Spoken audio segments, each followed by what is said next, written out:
Boa tarde, pessoal, tudo bem com vocês? Aqui é o professor Diego falando.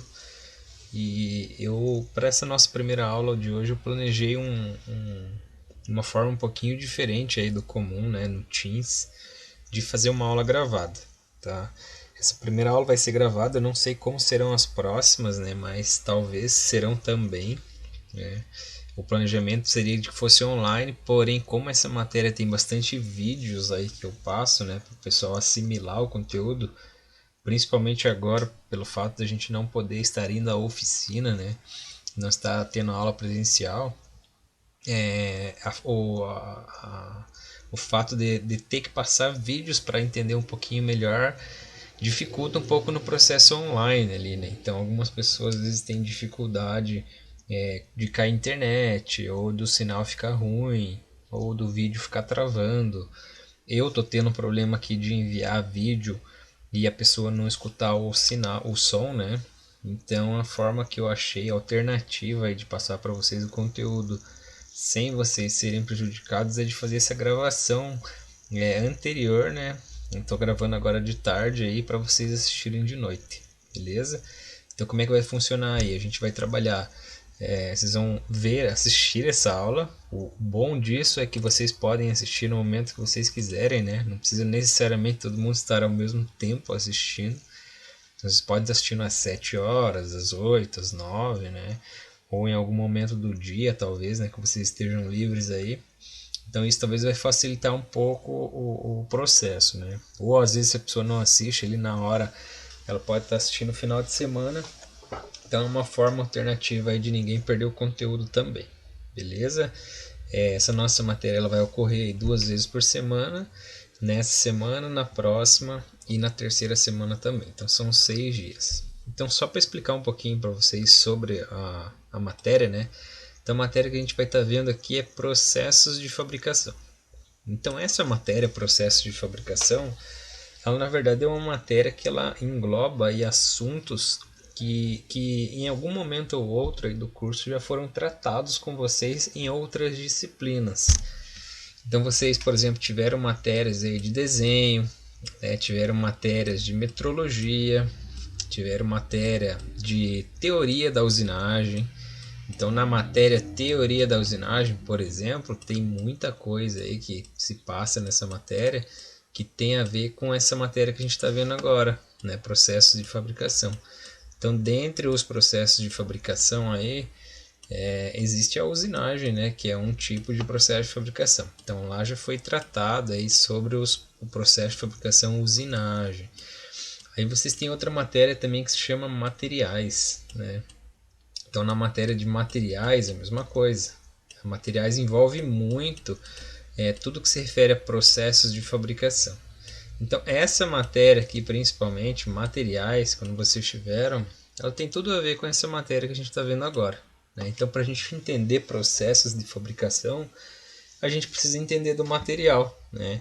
E aí, conhecendo as características aí dos materiais, a gente consegue entender a que tipo de processos de fabricação que eles podem ser submetidos, por exemplo, né? Então, na matéria de materiais, provavelmente o professor ou professora, não sei quem deu a matéria para vocês, abordou aí sobre os processos de fabricação que tem a ver com materiais. Então, lá vocês viram fundição, né? Provavelmente viram a fundição, viram os processos de conformação,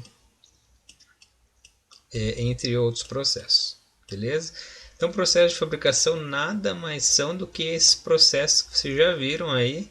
A gente vai revê-los, né? Vamos ver sucintamente cada um deles aí, para pelo menos relembrá-los. Mas a gente vai dar muita ênfase aí ao processo de fabricação ligado à usinagem. Então, como essa matéria que está na grade de vocês, aí, processo de fabricação, e é uma matéria que ela vamos dizer assim, basicamente repetida, a gente utiliza ela muito para introduzir aí as próximas matérias de usinagem, né? O curso de vocês é muito voltado a essa área aqui de usinagem, então vocês vão ter matérias práticas aí de ajustagem, de tornearia e fresamento. Então a gente utiliza essa matéria aqui principalmente para introduzi-los aí às próximas disciplinas, tá? Então, numa primeira, segunda aula aqui, vocês vão ver coisas repetidas, provavelmente. Então, eu vou ser bem sucinto, eu vou falar aí sobre os processos por cima, até porque vocês já viram e verão mais ainda à frente. Então, é só mais para a gente relembrar mesmo. Então, por exemplo, quando se fala de usinagem, lá na teoria vocês viram o que é usinagem. Então, a gente vai relembrar o que significa, mas posteriormente a gente vai ter as matérias práticas aí, então a gente vai estar praticando também. Beleza? Com relação aos outros processos de fabricação aí, mesma coisa, tem o processo de solda, por exemplo. Então na solda aí a gente vai ver aí basicamente a teoria sobre solda, uma teoria rápida, por quê? Porque lá na frente, no terceiro ou quarto semestre, vocês vão ter a matéria prática de solda. Beleza? Então a matéria que a gente vai estar vendo agora é essa aqui, ó, processos de fabricação. E antes disso eu vou me apresentar um pouquinho para vocês me conhecerem, né? Alguns de vocês já devem ter me visto aí nos corredores do Senai. Então eu esqueci de colocar meu nome aqui, ó, mas meu nome é Diego, tá? Eu normalmente eu trabalho aí com as turmas da noite no primeiro semestre. Então esse semestre passado, como foi um semestre atípico, né, foi uma coisa de louco aí, que normalmente não ocorre, eu não trabalhei com vocês. Então outros professores começaram, aí o momento que ia chegar de eu começar a trabalhar com vocês, ocorreu a pandemia, né? E aí o Senai optou por trabalhar com professores efetivos aí da casa para passar as matérias online aí para vocês, né? As matérias de forma online para vocês, né? Seriam as matérias presenciais. Então matérias como metrologia, desenho, matemática seriam matérias aí que eu iria passar para vocês e não acabei não passando, né? Pelo fato da pandemia. E agora estou aí com vocês no segundo semestre. Mas eu normalmente sou um professor de primeiro semestre, né? Então o que vocês já viram normalmente seria visto comigo aí. Então eu vou estar me apresentando para vocês, mas daqui para frente a gente vai estar trabalhando só com essa matéria agora de processo de fabricação e algumas matérias na oficina daí. Beleza? Ajustagem e fresagem. Então, meu nome é Diego, eu tenho 30 anos aqui agora, completei em maio, agora 30 anos. Sou de Curitiba, então nasci e fui criado aqui toda a vida, né? Moro aqui em Curitiba. A minha vida aí profissional e pessoal, né? Comecei fazendo um cursinho de administração numa escola aí que se chama Guarda-Mirim, né? Fica lá no AU. Então nessa escola eu aprendi alguns princípios aí, tanto administrativos quanto pessoais, né? Então lá a gente tinha treinamento militar também, eram os policiais que davam aula pra gente. Então questões assim de disciplina eu aprendi bastante lá nesse curso aí de administração da Guarda-Mirim. Depois, isso aqui foi em 2004 e 2005, ó. 2005 e 2006. Em 2007 eu fiz um processo seletivo para fazer um curso de mecânica no Senai. Então foi quando eu tive o meu primeiro contato aí com a mecânica, né? Então nessa época, em 2007 aí, eu iniciei fazendo um curso de mecânica, era um curso de aprendizagem, semelhante a um curso técnico, né? Ele durava 2 anos. Então eu fiz esse curso de mecânica. Em paralelo com esse curso de mecânica aqui, ó, eu acabei trabalhando na Bosch. Então, durante esses 2 anos de curso no Senai e outros 3 anos na frente, eu trabalhei na Bosch. Então, eu digo que a minha experiência aí com relação ao que eu passo para vocês aí no Senai é principalmente nesse tempo aqui, né? Entre 2007 e 2012. 2011, na verdade. Saí no finalzinho de 2011 lá da Bosch. Então, esses 5 anos que eu fiquei lá foram o tempo que eu te peguei de experiência aí na área de mecânica para passar aula, para dar aula para vocês, beleza? Então eu fiz o curso no Senai lá em 2007, 2008, trabalhei na Bosch. Antes da Bosch trabalhei no hotel, né? Quando eu fazia o curso lá na Guarda-Mirim. Então associado ao curso de administração, eu trabalhava no hotel.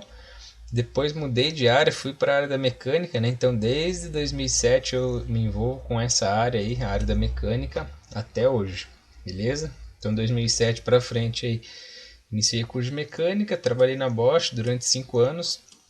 Lá trabalhei bastante com usinagem, né? Que é meu forte, digamos assim. E nesse mesmo tempo em que eu estava na Bosch, eu iniciei o curso de engenharia de produção. Então eu iniciei o curso de engenharia de produção na FAI no ano de 2008, concluí ali 5 anos e meio depois, né? Então em 2013 eu fiz a minha graduação. Então eu sou formado como engenheiro de produção, apesar de não atuar na área, né? Mas a engenharia me possibilitou aí o ingresso em alguns lugares, né? Um deles foi a New Holland.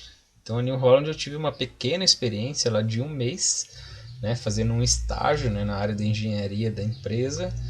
E eu fiquei um mês estagiando lá nessa empresa, aprendendo alguns processos aí da engenharia, né? Aí a minha vida deu uma mudada aí depois desse tempo. Aconteceram alguns problemas aí na minha família, eu tive que abandonar o trabalho, né? Fiquei mais de um ano parado em casa. E depois desse tempo aí eu tive a oportunidade de mandar currículos aí para a empresa e me chamaram para trabalhar como professor. Então, minha primeira experiência como professor foi no Sebrac, que é uma escola do centro de Curitiba, onde eu trabalhei lá 1 ano e 9 meses. Então, me desenvolvi lá durante esse tempo, aprendendo uma nova profissão, né? A profissão de professor, que eu até então desconhecia, mas é a oportunidade que eu tenho de vida até hoje, né? Então, trabalhei no Sebrac por 1 ano e 9 meses, aí fiz o processo seletivo para entrar no Senai. Aí no Senai eu entrei em 2015. Então no Senai desde 2015 eu trabalho. Sendo que em 2015 eu trabalhei em Rio Branco do Sul, fica aqui no Paraná, né? Então eu trabalhei um ano lá em Rio Branco do Sul. Nessa passagem aqui em Rio Branco do Sul eu tive a oportunidade de fazer um trabalho lá no Tocantins também, na cidade de Xambioá. Aqui eu fiquei 40 dias lá dando um treinamento para uma empresa, para Votorantim. E passado esse tempo, aí depois retornei novamente para Rio Branco do Sul, né, para completar o ano até o final de 2015. Depois desse tempo aí, eu galguei outras oportunidades mais próximas da minha casa, né? Então trabalhei um tempo em Colombo, depois de Colombo trabalhei também em Araucária e por fim, depois de Araucária, eu vim para o SIC, né, onde eu estou atualmente, aí pretendo ficar durante o tempo que de conveniência, digamos assim, né? Então eu tenho alguns planos futuros aí para minha vida, mas por enquanto aí minha ideia é continuar no SIC, né? Então basicamente minha vida profissional foi um início aí num hotel, né? Trabalhei um ano. Depois de 2008 para frente, né, a experiência na área da mecânica, trabalhando na Bosch, uma passagem na New Holland, um tempo como professor no Sebrac e de 2015 para frente trabalhando no Senai. Isso aí com relação à minha vida profissional. Com relação à minha vida pessoal aí, que eu gosto de sempre deixar claro, eu estou fazendo no momento um curso de Libras aí, é um curso de extensão, né, ele dura 3 anos. E eu pretendo aprender essa linguagem, né? A língua de sinais, língua brasileira de sinais. Então já fiz um ano lá na Federal esse curso, mas aí com a pandemia esse ano a gente nem estudou, né? Então eu estudei só no ano de 2019, agora 2020 a gente ficou parado e a previsão de retorno para 2021 lá no curso de Libras.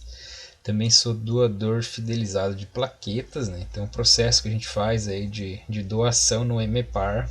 Então sempre quando eles precisam de plaquetas, eles me ligam lá e eu vou lá doar para eles. Isso aqui ocorre mensalmente, às vezes 2 vezes por mês, um processo bem bacana. E fora isso também eu faço um serviço social numa instituição aqui próximo da minha casa, que é o Centro de Ação Social São Francisco de Assis, né? Ali eu faço alguns trabalhos ali de ajuda ao centro, mas nesse momento também eles estão parados aí devido à pandemia, beleza? Então esse aí é um pouquinho de mim aí para vocês me conhecerem. Antes de iniciar a matéria aqui, ó, só queria deixar uma coisa bem clara, né? Vocês podem contar comigo aí para essa matéria que a gente está fazendo. Infelizmente a gente não trabalhou juntos no primeiro semestre, mas com relação ao que vocês viram anteriormente, gostaria que se vocês tivessem alguma dúvida e de repente perguntassem também, né, nas aulas, nos momentos aí que a gente vai ter de tirar dúvidas também, beleza? Então basicamente como é que vai funcionar aí? Estou passando esse vídeo aqui para vocês dessa nossa primeira aula. Hoje a gente vai falar algumas coisas aí sobre materiais, sobre processos de conformação também. E aí vai sobrar um tempo aí para vocês fazerem uma pesquisa. Já vou explicar para vocês depois. E também para vocês tirarem dúvidas se tiverem. Beleza? Então eu vou estar online ali no Teams ali, vou deixar meu contato ali depois para vocês. Se vocês tiverem alguma dúvida, vocês vão poder estar entrando em contato comigo ali depois para tirar. Então, basicamente, nesse primeiro momento, vocês vão estar assistindo a aula aí, né, revendo alguns conteúdos que vocês já viram. E depois, caso vocês tenham alguma dúvida, vocês podem entrar em contato comigo ali para tirar essa dúvida no horário de aula. Beleza? Então, primeira coisa que nós vamos ver aqui, ó, tudo que a gente vê aqui não precisam vocês serem especialistas, tá? O importante é que vocês tenham uma noção aí do que a gente vai estar vendo. Então, tudo que a gente falar aqui, ó, a noção a gente precisa ter, tá? Em algum momento do curso a gente vai desenvolver com isso, mas é necessário que pelo menos a gente tenha uma noção.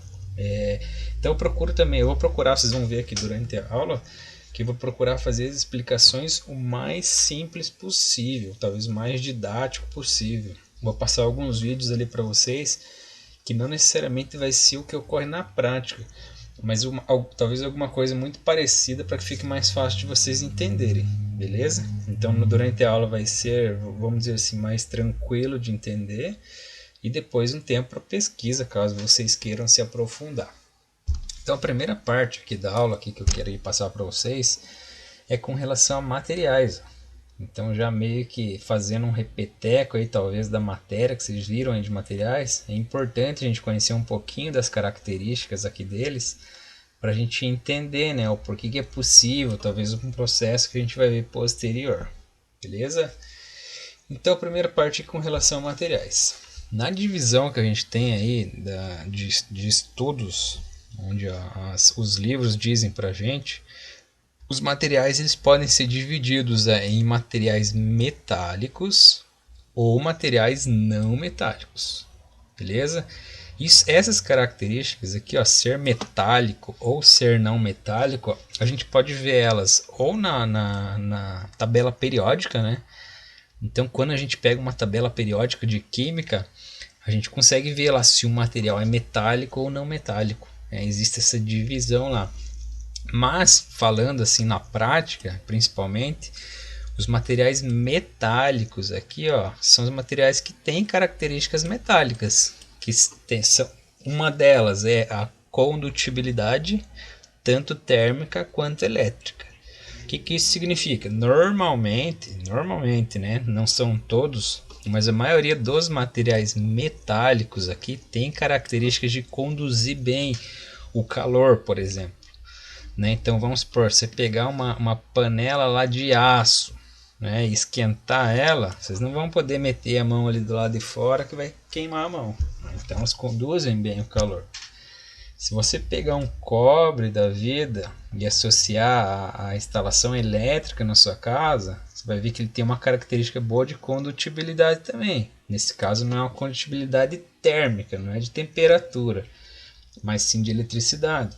Então ele conduz bem a eletricidade, né, o cobre, e assim por diante. Né? Então normalmente materiais têm essas características de condutibilidade. O alumínio, por exemplo, ele é um material que não conduz bem o calor, né? Inclusive ele é um isolante, na verdade, né? Só que ele conduz eletricidade.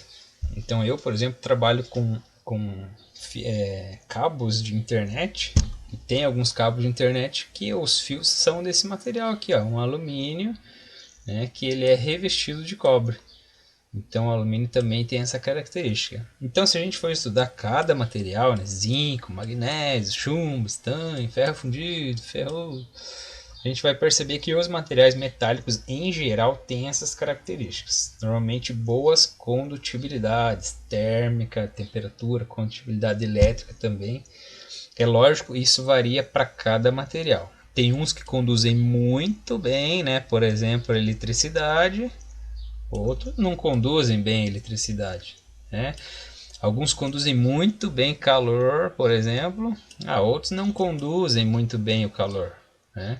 Só que isso aí é característica de cada um, beleza? E isso a gente percebe na prática, né? Quando a gente pega o material ou estudando, por exemplo. Então, assim, com relação a materiais, então, a gente tem materiais que são metálicos, tranquilo. E aí, dos metálicos, deixa eu só pegar a borracha para apagar aqui, ó. Dos metálicos a gente consegue dividir em duas categorias. As categorias... Opa! Deixa eu voltar aqui. Ó. Os metálicos a gente consegue dividir em duas categorias. Essas categorias podem ser, então, é a dos materiais ferrosos. Ferrosos significa que contém ferro, né, em sua estrutura, ou não ferrosos, não contém ferro em sua estrutura. Então, quando a gente vai fabricar um material, né, seja um aço, cobre, um alumínio, a gente sabe que para fabricar um material a gente precisa de uma matéria-prima. Então, por exemplo, a matéria-prima do aço é o minério de ferro. Né? Então, no aço a gente tem uma matéria-prima que contém ferro. Aqui, ó. Ou seja, o aço ele é um material ferroso. Né? Ele contém o minério de ferro em sua estrutura. Para fazer o ferro fundido é a mesma coisa. A gente precisa lá do aço, né? do ferro gusa lá, né? Que ele tem sua característica a matéria-prima do minério de ferro, e a gente junta outros tipos de aço ali formando ferro fundido. Né? Tem essa característica de ser chamar ferro fundido porque tem uma quantidade grande de carbono em sua estrutura. Né? Mas são materiais também que contêm ferro. Beleza? Então, dos materiais metálicos, a gente pode dividir aí a categoria ferroso, quer dizer, contém ferro em sua estrutura, e tem a categoria não ferroso. Não ferroso significa não contém ferro em sua estrutura. Então, por exemplo, para se fabricar o alumínio, não preciso do minério de ferro. Né? Aí é um outro minério aqui. Ó. Se não me falha a memória, o nome do minério aqui para fabricar o alumínio é a bauxita. Para fabricar o cobre, também não é o minério de ferro, aí é um outro minério. Também, se não me falha a memória, o nome do minério aqui é calcopirita. Então, assim, na natureza a gente encontra esses minérios, né, embaixo da terra aí, e para a gente fazer a fabricação deles ocorre conforme a matéria-prima.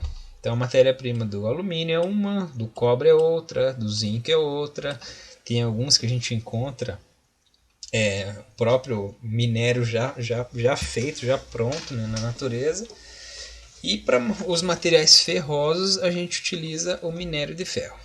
Beleza? Então essa aqui é a diferença. Então, resumindo, materiais, a gente tem materiais metálicos, né, que tem as características aí de conduzir bem calor, eletricidade. E dos metálicos a gente tem ferrosos, contém ferro, não ferrosos, não contém ferro. Beleza? Basicamente é isso aí. Esses materiais aqui, ó, são os que a gente utiliza principalmente na indústria. Então, normalmente a gente utiliza esse tipo de materiais aqui, ó. Então, no curso de vocês, a gente vai trabalhando muito com materiais metálicos, né? Mas nada impede, por exemplo, da gente trabalhar também com materiais não metálicos. Ou seja, não tem essas características metálicas. Então, plástico também existe muito aí na indústria, né? Então, por isso que a gente fala sobre todas essas características aí. Então, os materiais também podem ser não metálicos. Não metálico significa não ter características metálicas. Não estar lá na tabela periódica, no campo lá metálicos. Então, assim, dentre os não metálicos, a gente tem materiais que são naturais. Naturais significa a gente encontra na natureza. Né? Então, por exemplo, madeira. Né? Madeira é um material natural. A gente encontra na natureza. Aí. Então, é um material que ele não é criado, né? Como os sintéticos aqui. Ó. Então, a gente tem alguns materiais não metálicos que são naturais. Então, madeira, asbesto é um material que é utilizado para fazer telhado, né? Esses telhados cinzas, e agora de ternite, né? Ou aquelas caixas d'água antiga. Inclusive esse aqui é um material que não está sendo permitido mais a utilização, né? Porque ele causa problemas à saúde. Tá? Outro exemplo de material natural é borracha. Né? Então a gente pode ter a borracha como um material natural, né? Ou seja, retirado da natureza. Por exemplo, de couros, né? De animais, aí, ou do próprio látex, né? Que é o material onde a gente encontra aí nas árvores. Beleza? Látex. Falei de couro de animal aqui, tô enganado, tá? Então, na verdade, eu dei um exemplo diferente. É borracha diferente de couro, tá? Couro é uma coisa, borracha vem do látex, beleza?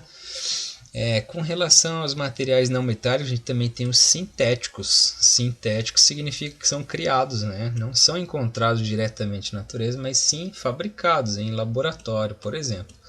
Então, como exemplo, a gente tem o vidro, né? Vidro, que é um material que é feito através de uma areia, né? Uma areia específica aí tem um processo específico para a fabricação do vidro.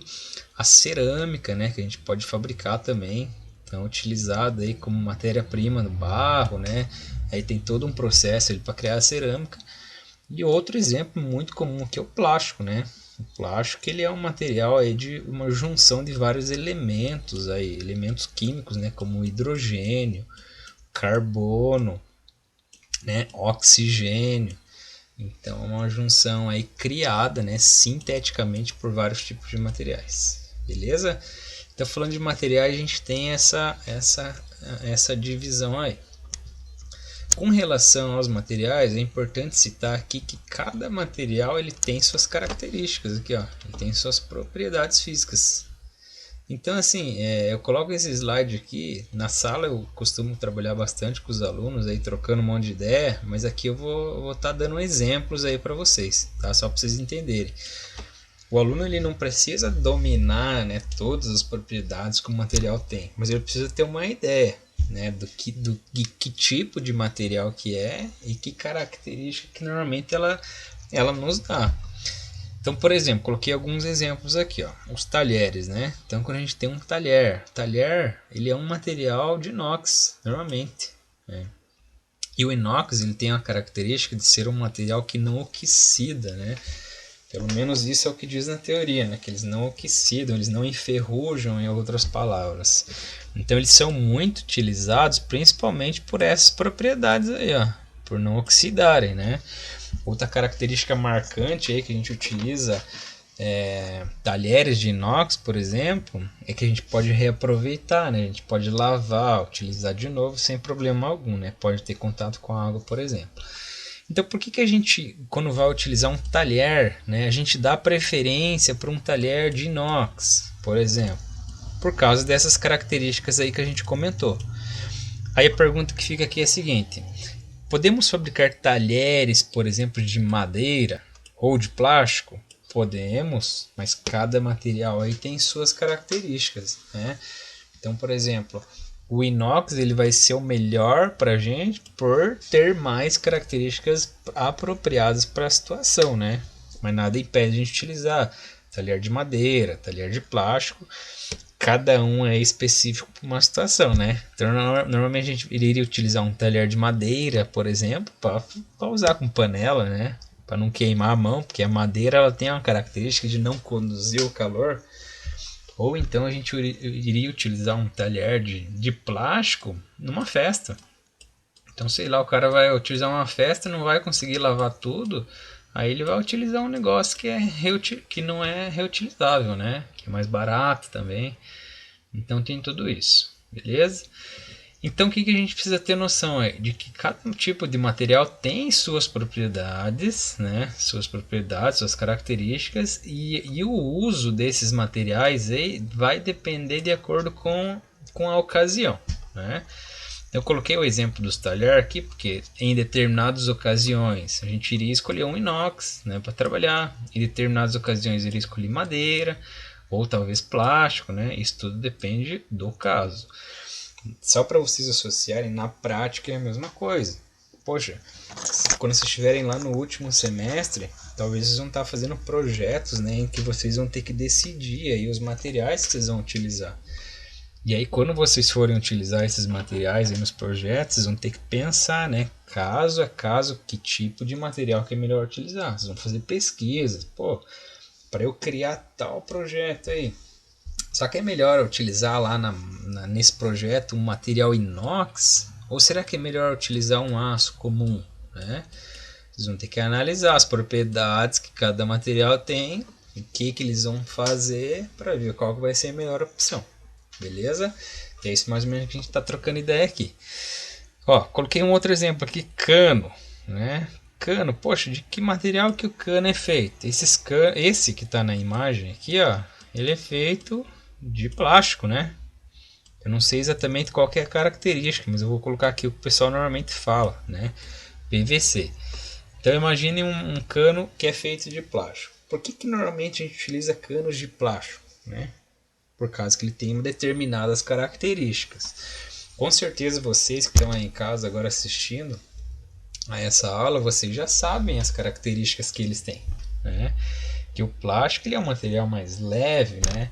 É um material mais fácil de se trabalhar, mais fácil de colar, mais fácil de fazer o encanamento, que ele não enferruja também, né? Então se passar água ali dentro não tem problema de oxidar. Então por isso que ele é amplamente utilizado aí nas construções de casas, por exemplo.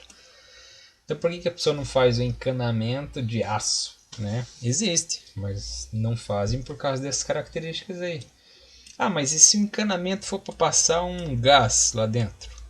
Poxa, encanamento de gás. Opa, aí é outra história, né?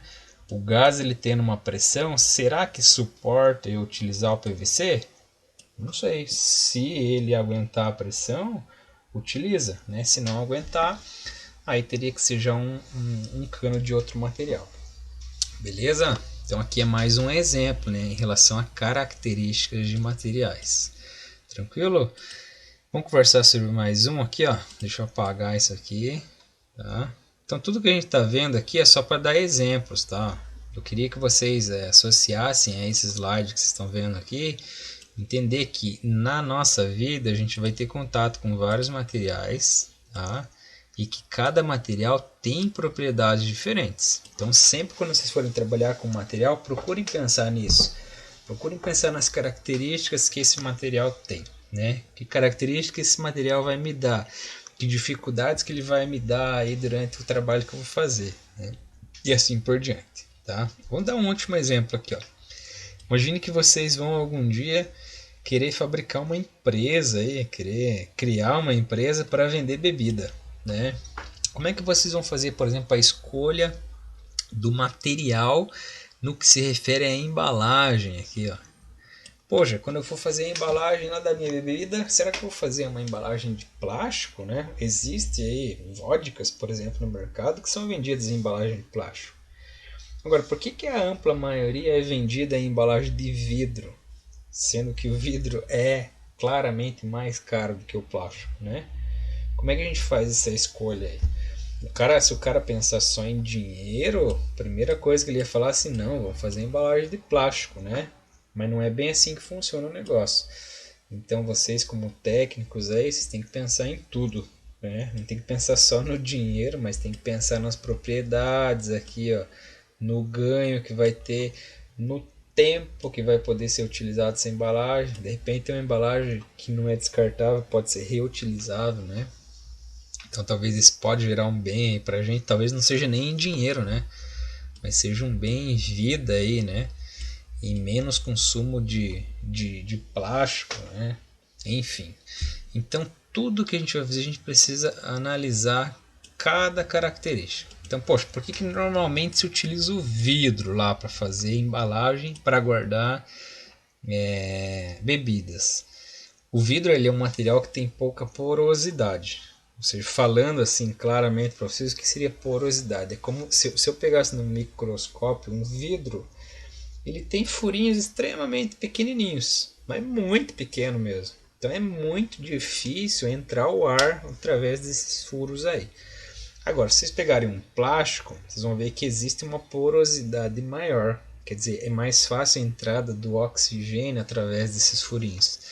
Então, as garrafas de vidro aqui, ó, em outras palavras, elas é mais difícil o processo de ferrugem, de oxidação.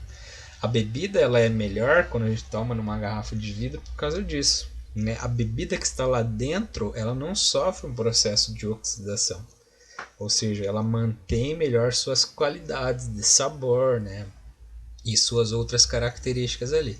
Por isso que normalmente uma pessoa quando toma uma coca na garrafa, por exemplo, ela vai falar que a coca da garrafa de vidro é mais gostosa que a coca da garrafa de plástico, por ter essas características aí, beleza? Então só mais um exemplo aí de materiais e de propriedades que esses materiais têm, beleza? Aí para a gente entender um pouquinho melhor também com relação a essas características, eu dei só alguns exemplos aqui, né? E aqui embaixo, nesse outro slide, eu vou estar falando um pouco sobre algumas características mesmo. Só que aqui, igual eu falei para vocês lá no começo da aula, eu não vou passar aqui formas difíceis de vocês entenderem. Eu vou colocar aqui com alguns vídeos aí para vocês entenderem, para associar de uma maneira mais fácil, tá? Para ficar mais fácil o entendimento. Então todos esses vídeos que eu colocar aqui, eles são vídeos que eu achei assim que ficava mais fácil de entender. Então, por exemplo, quando a gente fala de materiais, a gente tem que entender que materiais têm características, né? Beleza. Dentre elas, algumas aqui listadas abaixo. Condutibilidade, ductibilidade é uma característica também, maleabilidade, entre outros. Então, falando de condutibilidade, ó, isso aqui eu já comentei no slide, 2 slides atrás. Ó. Então, materiais metálicos normalmente têm essa característica aqui, ó. Seja uma condutibilidade térmica, né, conduzir calor, ou seja uma condutibilidade elétrica, conduzir eletricidade. Então, como é que a gente prova isso? Na prática, a gente prova vendo coisas, né? Então, eu vou colocar aqui um vídeo. Deixa eu colocar um vídeo aqui, ó, de um exemplo de material que conduz bem, que tem boa condutibilidade, né? Os metais em geral têm essa característica aí. Então, prestem atenção.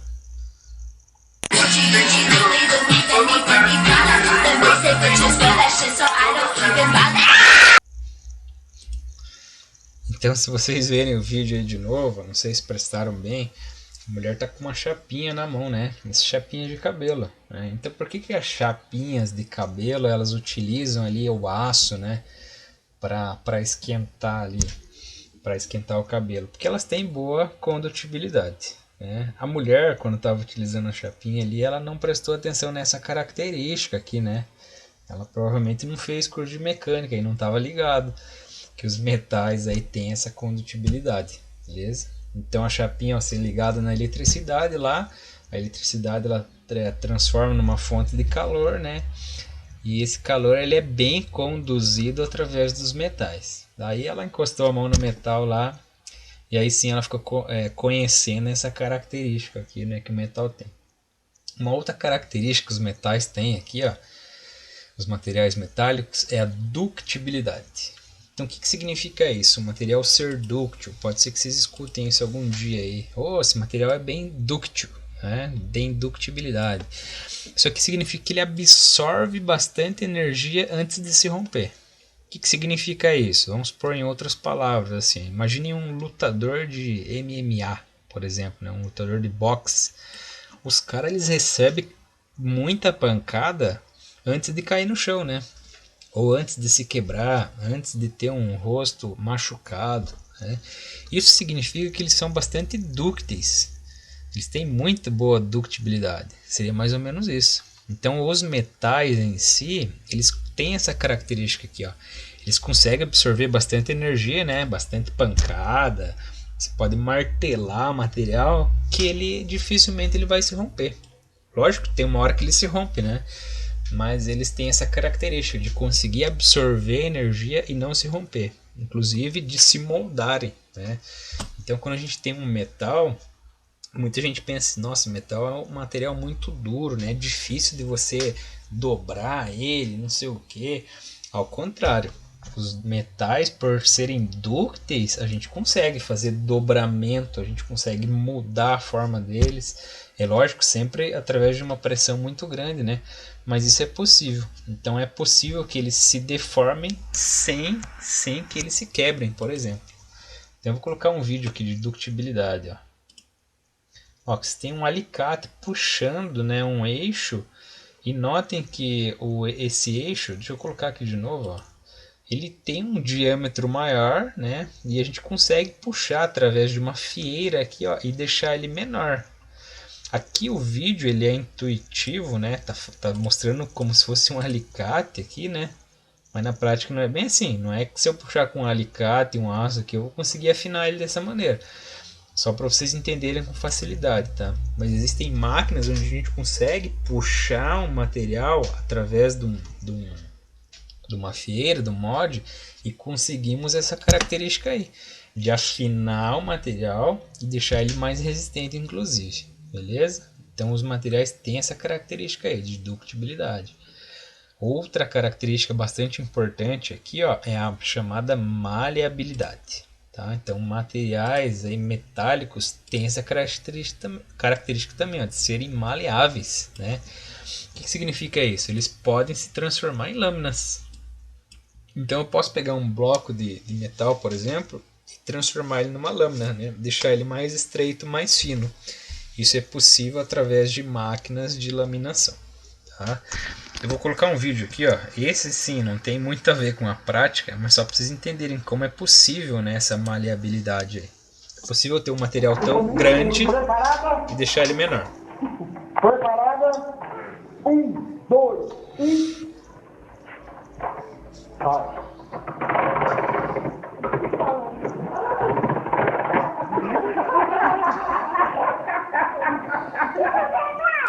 Vocês viram que legal ali, né? Isso é só para ilustrar, né? Mas note que a bexiga ela era grande. Quando passou num rolo ali, ela ficava menor, vamos dizer assim, em altura, mas ao mesmo tempo ela ganhava comprimento, né? Isso acontece muito nos materiais quando passam por processos de laminação, né? Isso é possível. Então é possível que a gente pegue materiais e façam o que foi feito aí com essa bexiga, por exemplo, né? Transforme, modifique o tamanho deles através de um processo. Outra característica que materiais têm também é a chamada elasticidade, né? Então os materiais têm um certo período em que eles são elásticos. O que significa isso? Elástico é você esticar alguma coisa e voltar ao normal, né? Então, se eu pegar um aço, eu consigo esticar ele e ele voltar ao normal. Só que isso aí depende do tanto que a gente estica, tá? A mesma coisa ocorre em elástico, esses elásticos normal que a gente utiliza em cabelo, né? Ou para guardar produto. Se você esticar ele pouco, ele volta ao normal e beleza, volta à sua característica normal. Agora, se você ficar esticando ele muito ou muitas vezes, né? Isso ocorre com mola também. Chega uma hora que ela não fica mais elástica. Aí ela chega no outro regime que se chama um regime plástico, né? Então os materiais também têm sua plasticidade. Beleza? Então note o seguinte. Todos os materiais têm seu regime de elasticidade, quer dizer, se eu esticar ele, ele volta ao normal. E se eu esticar ele, ele não voltar ao normal, ele vai estar num regime plástico daí, de plasticidade. Beleza? Então vamos ver um exemplo aqui com relação à elasticidade. O que significa elasticidade?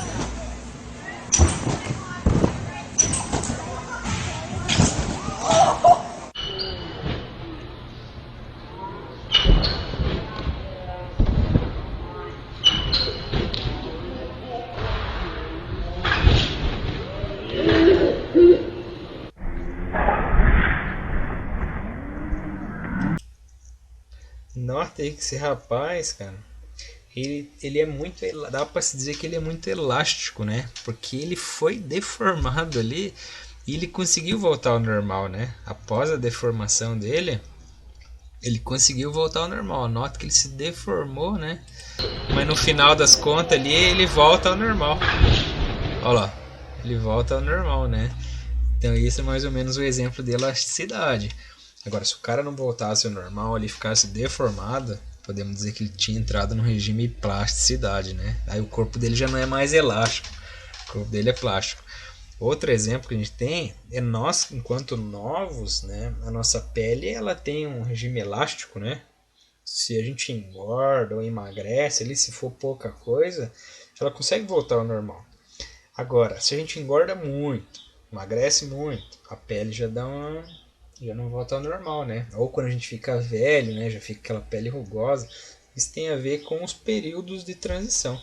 Então tem um período em que o material ele é elástico, mas chega uma hora que ele não tem mais elasticidade, né? Ele entra num regime plástico, quer dizer, ele se deforma e não volta mais ao normal. Uma outra característica que tem que materiais também tem aí, que a gente vê na prática, é chamada tenacidade. Ó. Tenacidade. O que significa isso? É a resistência que o material tem à tração. Essa tenacidade tem tudo a ver com elasticidade e com plasticidade, né? Então, quanto que um material resiste a uma tração, se eu esticar ele, quanto que ele vai resistir antes de se romper, né? Então, antes de se romper, primeiro ele vai ter um regime que chama regime elástico. Ele vai se comportar de maneira que se eu soltar ele volta ao normal. Vai chegar uma hora que ele vai estar no regime plástico. Se eu soltar o material, ele não vai voltar ao normal mais. E vai chegar uma hora que até o regime plástico acaba, que é onde ocorre a fratura, né? A quebra do material. Vamos ver um exemplo aqui, ó, através de um vídeo que mostra um teste.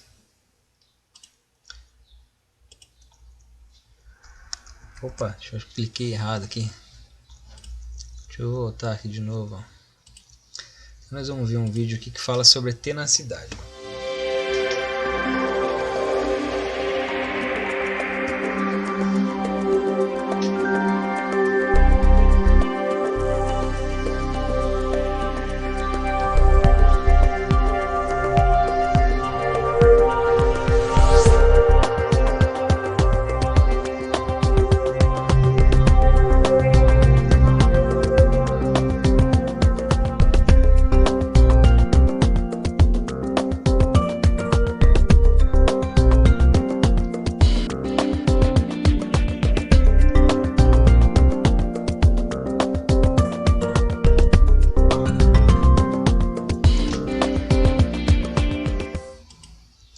É isso aí, galera. Então anotem que ele teve 4 momentos aqui, né? Teve um momento elástico, quer dizer, se eu soltasse ali a tração, ele ia voltar ao normal.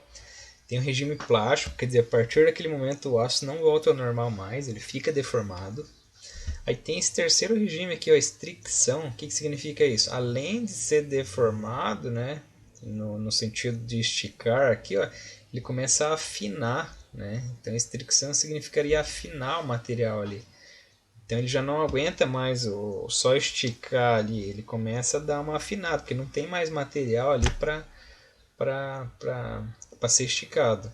E depois do regime de estricção, chega uma hora que de tão fino que fica ali, ele se rompe, né? Onde ocorre a fratura. Então entendam que todo material tem sua tenacidade. Então, quanto mais tenaz é um material, mais resistente ele é à tração. Então, quando uma empresa de carros aí vai fazer uns carros lá que tem tração, né, na roda, tração no eixo, eles têm que analisar muito bem esse quesito aqui, né? A tenacidade que o material tem. Beleza? Outra característica de materiais aqui se diz a respeito ao ponto de fusão, né? Ponto de fusão significa aí a que temperatura que o material ele se funde, né? Então, por exemplo, a gente tem materiais aí que a gente conhece ponto de fusão, né? Então, ponto de fusão da água, por exemplo. Então, ponto de fusão da água ele é 100 graus, né? Aliás, desculpa, ele é 0 graus. Então, quando a água chega de 0 graus para cima, né? Vamos dizer que ela é um gelo. Daí, quando atinge 0 graus, 1 grau, 2 graus, começa a derreter, né? Então, vamos dizer assim que o ponto de fusão é a temperatura em que o material se transforma do estado sólido para o estado líquido, né? No caso do gelo, então, 0 graus é o ponto de fusão, que ele passa do estado sólido, gelo, para o estado líquido, água. E tem outra característica que a gente avalia também nos materiais, que é os pontos de ebulição, né? O que significa um ponto de ebulição? É a temperatura que ele passa do estado líquido para o gasoso. Então isso aqui tem que ser analisado também em materiais, né? Que, por exemplo, quando a gente funde um material, a gente faz uma fusão, transforma ele no estado líquido.